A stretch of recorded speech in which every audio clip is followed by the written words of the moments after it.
Amod national highway 64 મોતનો કૂવો બન્યો. મંત્રીના ગયા બાદ તંત્રની કામગીરી કાચબા ગતિએ. પ્રજા ધૂળની ડમરીઓમાં શ્વાસ લેવા મજબૂર. આમોદ નગરમાંથી પસાર થતો નેશનલ હાઈવે નંબર 64 હાલ વાહન ચાલકો અને સ્થાનિક રહીશો માટે જીવલેણ કોરિડોર અને ધૂળિયો માર્ગ બની ગયો છે. તંત્રની ઘોર બેદરકારી અને આંખ આડા કાન કરવાની નીતિને કારણે પ્રજા ત્રાહિમામ પોકારી ઉઠી છે. રસ્તાની હાલત એટલી હદે દયનીય છે કે અહીંથી પસાર થવું એ કોઈ સજાથી ઓછું નથી. રોડ પરના તોતિંગ ખાડા અને સતત ઉડતી ધૂળની ડમરીઓએ લોકોનો જીવ હરામ કરી નાખ્યો છે.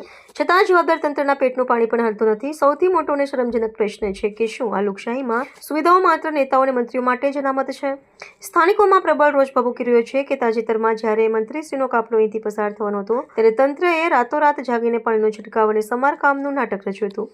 પરંતુ મંત્રીના ગયા બાદ આ કામગીરી જાણે હવામાં ઉગળી ગઈ છે. મંત્રીના આગમન સમયે જે કામ બુલેટ ટ્રેનની ગતિએ ચાલતું હતું તે હવે અચાનક કાચબા ગતિ પકડીને બેસી ગયું છે. આ ઘટના તંત્રની બેદારી નીતિ અને વાહાવાહી લૂંટવાની માનસિકતાનો જીવતો પુરાવો છે. સામાન્ય જનતા ધૂળખાઈ અને નેતાઓ માટે લીલા લહેર આ કેવો ન્યાય? વર્તમાન પરિસ્થિતિ એટલી વિકટ છે કે રસ્તા પર ઠેર ઠેર લોખંડના સળિયા બહાર ડોકિયા કરી રહ્યા છે, જે અજાણ્યા વાહન ચાલકો માટે ગંભીર અકસ્માતને ખુલ્લું આમંત્રણ આપી રહ્યા છે.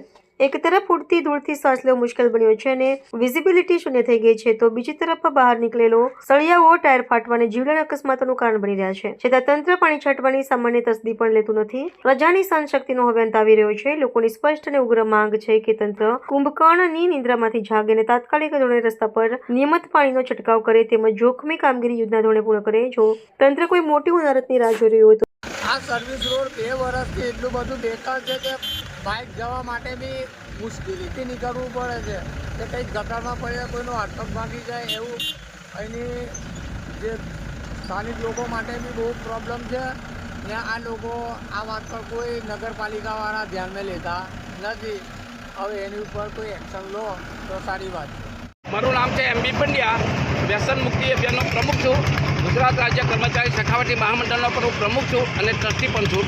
અત્યારે મેં આમોદની અંદર આવેલો છું અને આમોદમાં હાઈવે નેશનલ નંબર 64 પર ઊભો છું. અહીંયા એટલી બધી ધૂળ ઉડે છે, એટલો બધો ભંગાર રોડ થઈ ગયેલો છે. જ્યારે કોઈ રાજકીય નેતા આવતા હોય ને તો રાતોરાત ટેન્કરો ક્યાંથી અમને પાણી છોટાઈ દે છે. આમ જનતા કેટલી ધૂળ ખાય છે એ કોઈને ખબર નહીં પડતી. રાજકીય નેતાઓ તો ખબર છે કે ભાઈ રોડ બહુ સારો બની ગયો છે, માટે રાજકીય નેતાઓને મારી એક અપીલ છે અને વિનંતી છે કે તમે તાત્કાલિક જ અહીંયા સમયે પાણીનો છંટકાવ કરવો જોઈએ. આમ જનતાને ઘણી મુશ્કેલી પડી રહી છે. આ રોડ ઘણો ખરાબના ખરાબ હાલતમાં થઈ ગયો છે. ગુજરાતનો નંબર 1 આપવા જેવો છે ખરાબની હાલતમાં. RNBએ કેટલો ખર્ચો કરે છે એનું બિલ મૂકવું જોઈએ, કેટલું પાણી છંટકાવ કરે છે તેનું બિલ મૂકવું જોઈએ. તમે બિલો મૂકો જ છો, માટે મારી એક વિનંતી છે RNB અને નગરપાલિકાને પણ મારી ચેતવણી છે કે તમે પણ તમારી હદની અંદર આવે છે આ પાણીનો છંટકાવ તમારે કરવો જોઈએ એવી જોગવાઈ છે. અને રાજકીય નેતાઓને પણ મારી અપીલ છે કે તમે RNBને અને નગરપાલિકાને સૂચના આપો કે પાણીનો છંટકાવ કરે.